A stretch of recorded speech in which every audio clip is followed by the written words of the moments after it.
भारत माता की जय। नौ का उस समय विद्यार्थी था और एनसीसी के ए सर्टिफिकेट का मैं कैडेट था। एनसीसी के बच्चे इस बात को जानते होंगे। और ये युद्ध चला था 13 दिन। ठीक है, 13 दिन में पूरे विश्व इतिहास के युद्ध के इतिहास में 93,000 सैनिकों का एक साथ आत्मसमर्पण, ये आज तक कभी नहीं हुआ जो उस समय हुआ था। 1971 में बांग्लादेश का उदय हुआ और पाकिस्तानी की सेना ने मुक्ति मोर्चा, बांग्लादेशी मुक्ति मोर्चा और भारत सरकार, भारत की सेना के सामने उन्होंने 93,000 का 93,000 इतनी बड़ी संख्या में कभी आत्मसमर्पण नहीं हुआ। इंदिरा जी के नेतृत्व में उस समय सरकार थी और इंदिरा गांधी के दूरदर्शिता या कहा जाए उनकी राजनीतिक सूझबूझ से इतना बड़ा विश्व के नक्शे पर एक देश का उदय हुआ। और उसी समय इंदिरा जी के निर्णय की क्षमता का लोहा पूरे विश्व ने माना।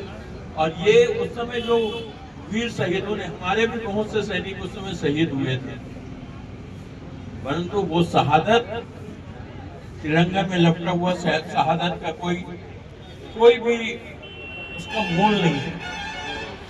उन्हीं सैनिकों के लिए मैं इन शब्दों से अपनी भावना व्यक्त करूंगा कि विचार लो कि मृत्यु हो, मृत्यु से न कभी डरे, अगर मरे तो यूं मरे जो याद सभी करे, अगर न हुई सो मृत्यु तो वृथा जिए वृथा मरे, यही पशु प्रवृत्ति है आप आपके लिए चरे कि आप आपके लिए मरे, मनुष्य है वही तो मनुष्य के काम है।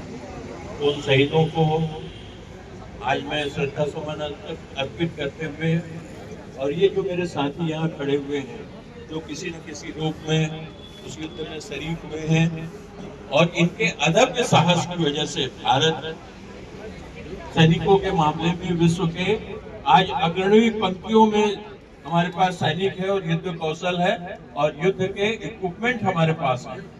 तो आप सभी के प्रति मैं आभार व्यक्त करते हुए आज के इस खास दिन में अपने साथियों को मैं धन्यवाद देता हूं कि मुझे आप लोगों ने बोलने का अवसर दिया। भारत माता की, भारत माता की, भारत माता की धन्यवाद। बहुत बहुत धन्यवाद। मैं आपको ना सिर्फ कुछ जो सेनाएं हैं इस विश्व के अंदर में, वो टेक्नोलॉजी के दम पर बेशक आगे हो सकती है, लेकिन भारतीय जवानों के जैसा जो विषम परिस्थितियों में भी युद्ध लड़ना और युद्ध कौशल शायद ही दुनिया की किसी आर्मी में होगा। हमारे वही जवान जो रेगिस्तान की गर्मी में भी ड्यूटी करते हैं और सियाचिन ग्लेशियर की -डिग्री टेम्परेचर में भी वही जवान ड्यूटी करते हैं, चाहे वो भीषण गर्मी हो चाहे वो सर्दी हो। ये ऐसी खूबी विश्व के किसी देश की आर्मी के पास में नहीं है।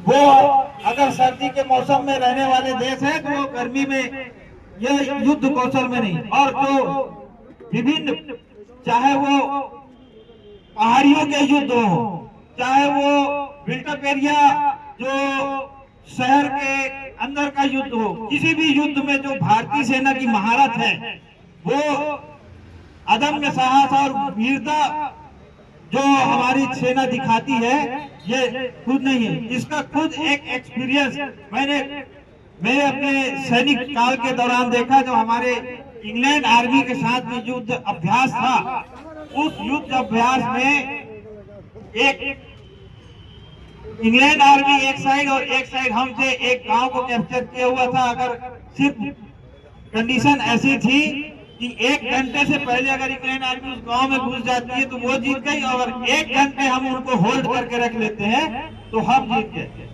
रात को 2 बजे उन्होंने अटैक किया और सुबह के 10 बजे तक कोई भी एक अंदर घुस नहीं पाया था। 10 घंटे से ज्यादा उनको होल्ड करके रखा हुआ था।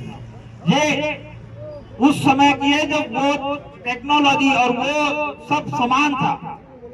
एक साथ जैसा वो उनके पास वेपन था और जैसा हमारे पास, एक बराबर की उसमें हम लड़ रहे थे। किसी की भी हिम्मत नहीं है कि भारतीय सेना के साथ में बराबरी से अगर मुकाबला होता है तो वो हमारे जवानों को किसी भी तरीके से पराजित कर सके। मैं इसी कार्यक्रम की अगली कड़ी में हमारे बीच उपस्थित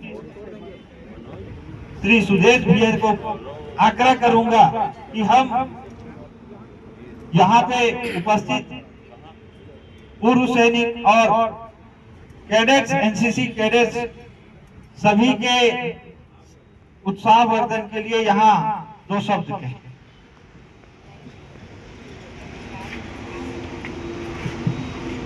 बोलिए भारत माता की, भारत माता की, वंदे वंदे। विजय दिवस के अवसर पर आयोजित इस कार्यक्रम में भारत माता को प्रणाम करता हूं और विजय दिवस में शहीद हुए सभी सम्मानीय सैनिकों को मैं नमन करता हूं, श्रद्धांजलि अर्पित करता हूं। आदरणीय साथियों, मैं 2 लाइन माखनलाल चतुर्वेदी जी की याद करना चाहूंगा कि उन्होंने इस देश के लिए करने के लिए कहा था, जो भरा नहीं है भावों से, जिसमें बहती रसधार नहीं, हृदय में वो पत्थर है जिसमें स्वदेश का प्यार है। ये वो प्रेरणास्पद लाइनें हैं आदरणीय साथियों। जैसे आदरणीय ठाकुर साहब ने बताया और हमारे सैनिकों ने जो बात कही कि वो वीर जवान जो आज -20 डिग्री में भी इस देश की सेवा के लिए बॉर्डर पे डटे हुए हैं और गर्मी के दिनों में 45 डिग्री में हम एसी और कूलर ढूंढते हैं, लेकिन वहाँ 51 डिग्री में भी राजस्थान की बॉर्डर में इस देश की सेवा के लिए लगे रहते हैं। वो जज्बा आज की युवा पीढ़ी में, आज के जवानों में लाने की, करने की, इस संस्कार डालने की आवश्यकता है, जहां से हम धीरे धीरे कहीं ना कहीं इस मातृभूमि का जो कर्ज है उससे हम हटते जा रहे हैं। मेरा आप सबसे जो एनसीसी कैडेट्स हैं, आप लोग तो हमेशा अच्छा कार्यक्रम कर रहे हैं, आप लोग बधाई की बात हैं, लेकिन जो नए हमारे युवा साथी हैं एनसीसी कैडेट्स हैं, उनसे मेरा ये आग्रह है कि इस भावना के साथ, इस देश के लिए कुछ कर गुजरने की भावना के साथ आप लोग आगे आए और इस देश के लिए काम करें। मैं भूतपूर्व सैनिकों को भी बहुत धन्यवाद देना चाहूंगा और 71 वार में जो हमारे जिन सैनिकों ने भाग लिया, आदरणीय आप लोगों को मेरा सैल्यूट है, नमन है, प्रणाम, बहुत बहुत धन्यवाद। मैं आप